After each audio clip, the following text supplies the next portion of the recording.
జగన్ హయాంలోని ఒక మాజీ మంత్రి ఇప్పుడు దారుణాలు చేస్తున్నాడు అంటే ఒక కథనాన్ని ప్రొజెక్ట్ చేసుకొచ్చారు.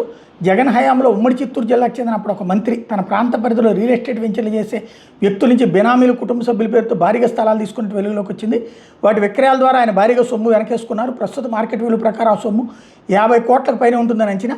నిత్యం ఇతరుల మీద నోరు పారేసుకుని ఆ మాజీ మంత్రి నిర్వహించిన శాఖల్లో పలు అక్రమాలు చోటు చేసుకున్నట్టు కూటమి ప్రభుత్వం గుర్తించింది. నియోజకవర్గ పరిధిలో నాడు పెద్ద ఎత్తున వెంచర్లు వేశారు.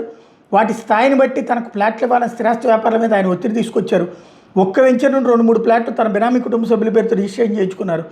ఆ తర్వాత వాటిని ఇతరులకు విక్రయించినట్టు తెలుస్తోంది. మొత్తం 200 వరకు లావాదేవీలు చేసినట్టు ఆరోపణలు ఉన్నాయి. వీటిలో తిరుత్తణిలోని తన బెనామీ పేరుతో 150 వరకు లావాదేవీలు జరిగినట్టు తెలుస్తోంది. విక్రయాలకు పాల్పడిన డాక్యుమెంట్లు ప్రభుత్వ విలువే 5 కోట్లుగా ఉన్నట్టు తెలుస్తోంది. తన పేరుతోనూ 25కు పైగా స్థలాన్ని రిజిస్ట్రేషన్ చేయించుకుని అమ్ముకున్నట్టు ఆరోపణలు ఉన్నాయి. ప్రభుత్వ ధర ప్రకారం ఆ డాక్యుమెంట్ విలువ 8 కోట్ల వరకు ఉండగా మార్కెట్ ధర 25 కోట్లకు పైగా ఉంది. తన కుటుంబ సభ్యుల పేరుతో మరో 10 వరకు లావాదేవీలు జరిగాయి. మార్కెట్లో వీటి ధర ప్రస్తుతం 10 కోట్లకు పైగా ఉంది. వ్యవహారంపై విచారణ చేస్తే అసలు విషయాలు వెలుగులోకి వస్తాయి అన్నట్టు వార్తని హైలైట్ చేసింది జ్యోతి.